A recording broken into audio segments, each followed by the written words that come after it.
0341 a.m. Eastern Ukraine.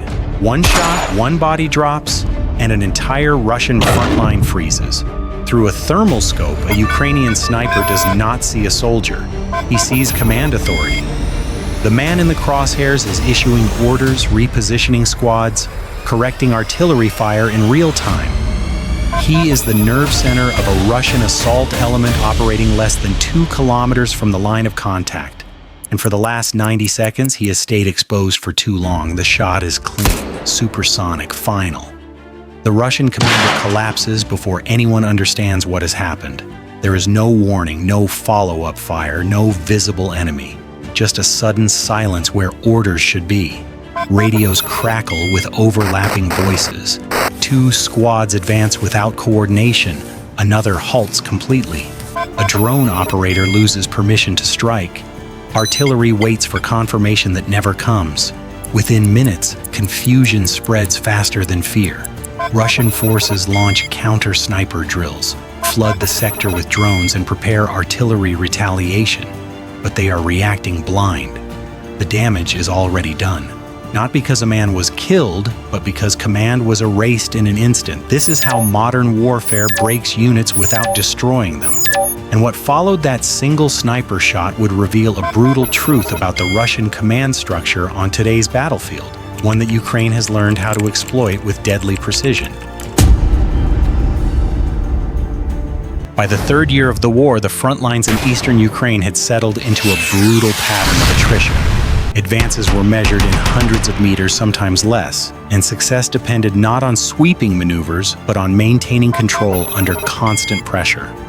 In this environment, command and control became more valuable than armor or firepower. Units that could coordinate survived units that could not collapsed quickly. Russian forces entered the conflict with a doctrine built around centralized decision-making. Orders flowed downward through a rigid hierarchy, and initiative at lower levels was limited. This structure functioned tolerably well in set-piece operations, but it proved dangerously fragile under the conditions of modern, sensor-saturated warfare. Ukraine recognized this vulnerability early. Instead of attempting to destroy entire formations head-on, Ukrainian units increasingly focused on targeting the people who held those formations together. Commanders, forward observers, and communication specialists became priority targets.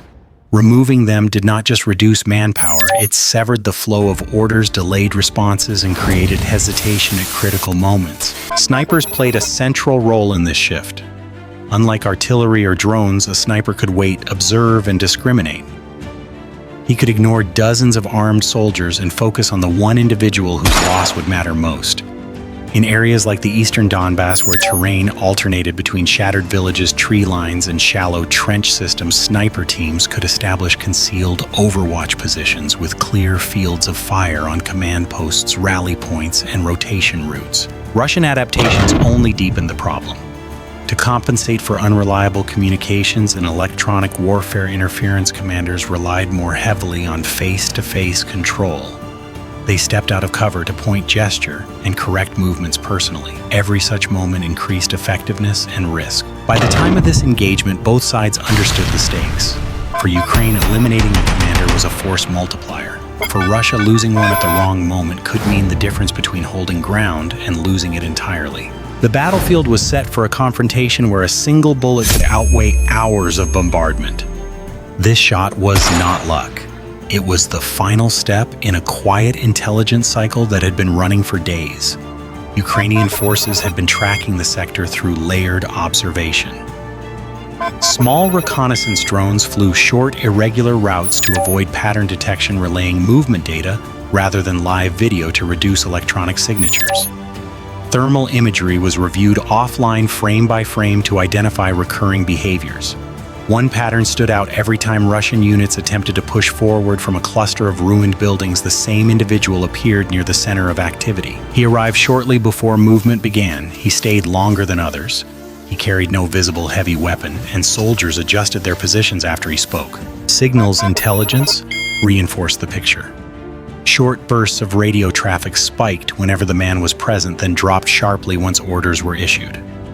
Ukrainian analysts did not need to hear the content. timing alone was enough. This was not a platoon leader relaying routine updates. This was a commander synchronizing an action. Once the target was identified, the sniper team was moved into position after dark.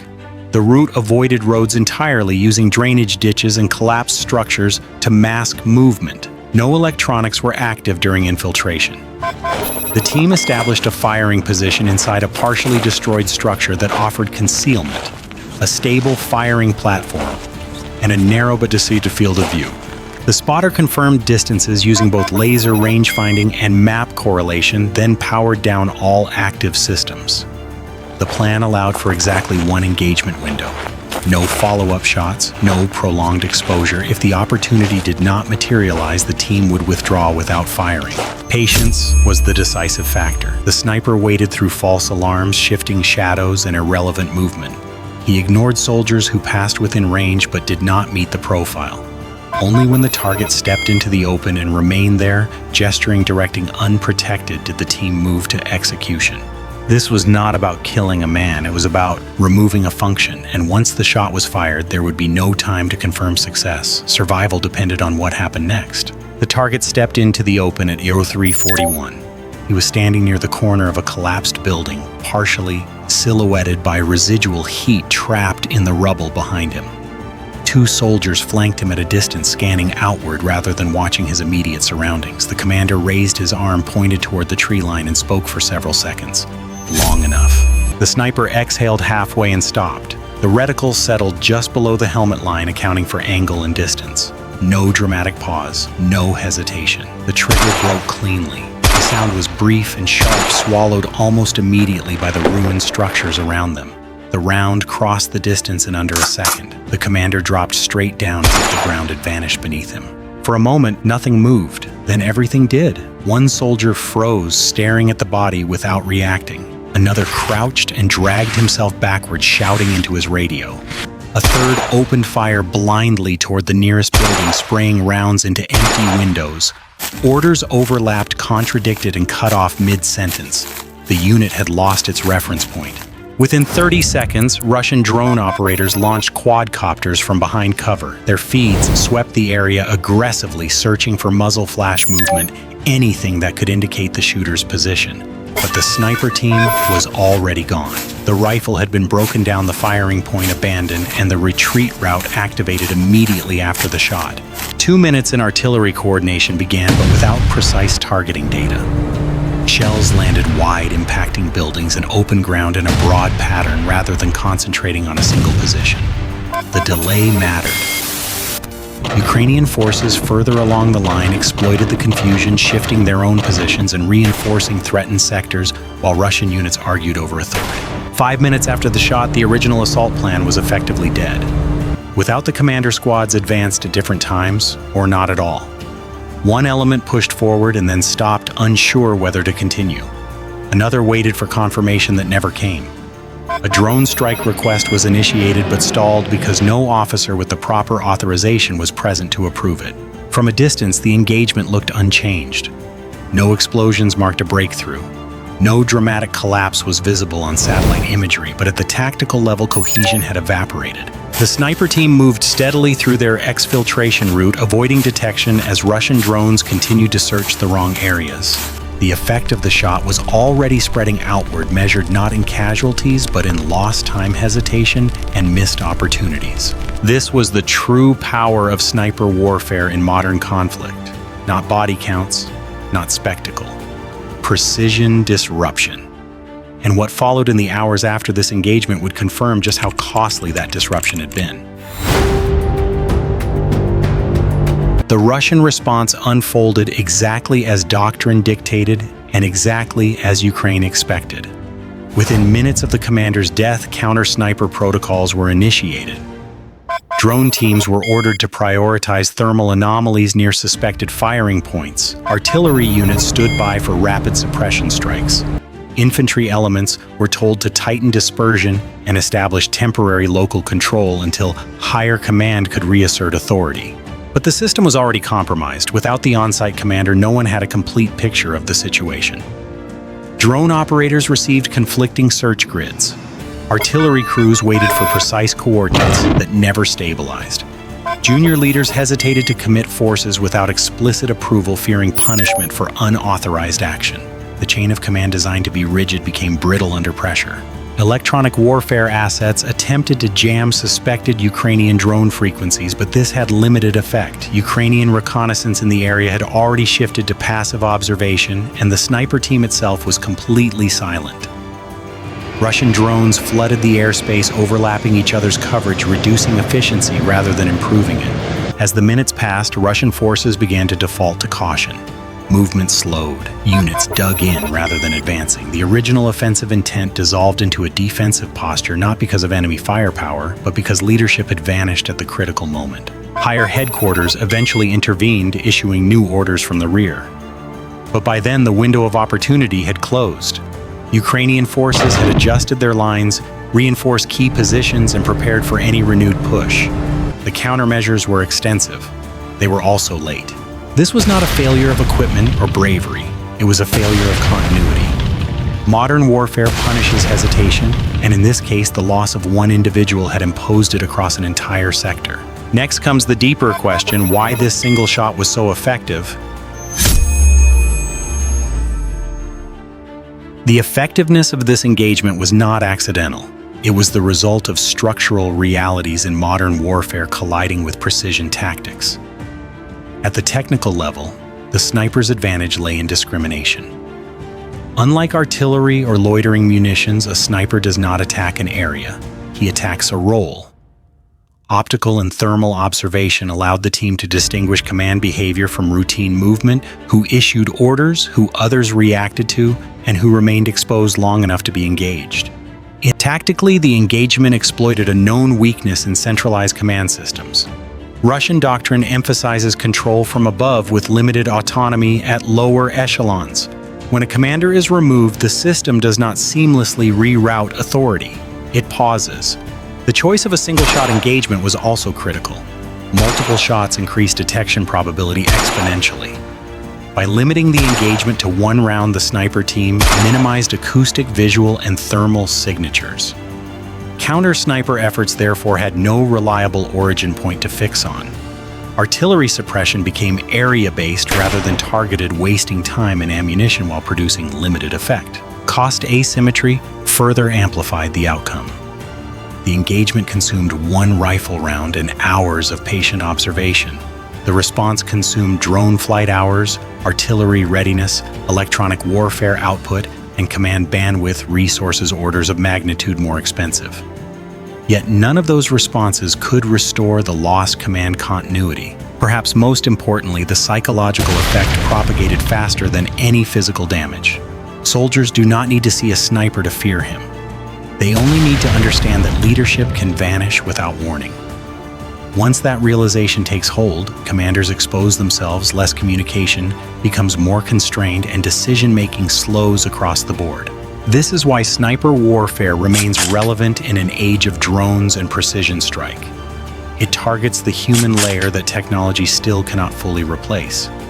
The final impact of this engagement would only become clear later, when its consequences rippled outward beyond the immediate firefight. In the immediate aftermath, Russian forces in the sector abandoned their planned advance. Command was reconstituted from the rear, but replacement officers lacked first-hand awareness of terrain unit fatigue and Ukrainian dispositions.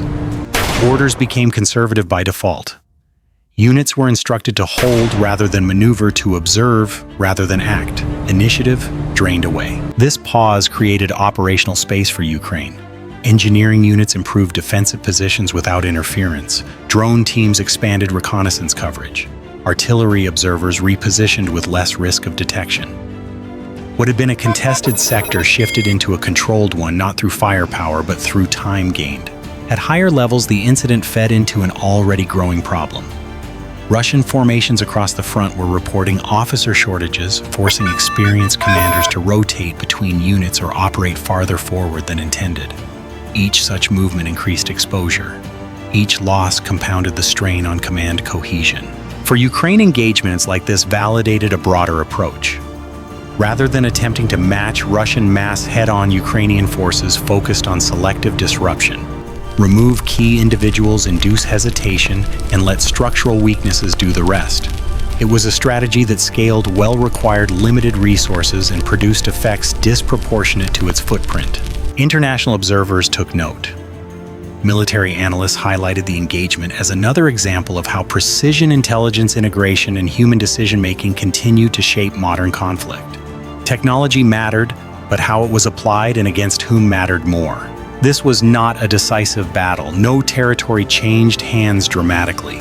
Yet the engagement influenced behavior doctrine and risk tolerance on both sides. And that is often how wars are actually shaped. This engagement will never appear as a major battle on a map. There was no dramatic breakthrough, no sweeping advance, no burning columns of armor captured on satellite imagery. Yet its significance lies precisely in that absence. One sniper, one spotter, and one carefully chosen moment removed a single individual from the battlefield. In doing so, they disrupted coordination, delayed action, and forced an entire unit to retreat into caution. What this incident demonstrates is that warfare has not become purely mechanical, despite the rise of drones, sensors, and automation. At its core, it remains dependent on human decision-making. Commanders still need to see, speak, and be seen. Orders still originate from people, not algorithms. And when those people are removed at the wrong moment, even well-equipped forces can falter. For Ukraine, sniper operations like this are not about spectacle or body counts. They're about shaping the tempo of the fight, buying time, and exploiting asymmetries in organization and doctrine. For Russia, the lesson is harsher centralized control magnifies the cost of individual losses, especially when commanders are forced forward to compensate for communication and trust gaps. The broader implication reaches beyond this war. As conflicts become more technologically complex, the value of precision against human nodes of control increases rather than diminishes. The battlefield may be digital, but its weak points remain personal. Understanding those dynamics is essential for anyone seeking to understand modern warfare. Not as a clash of machines, but as a contest of decisions made under pressure. Bye for now.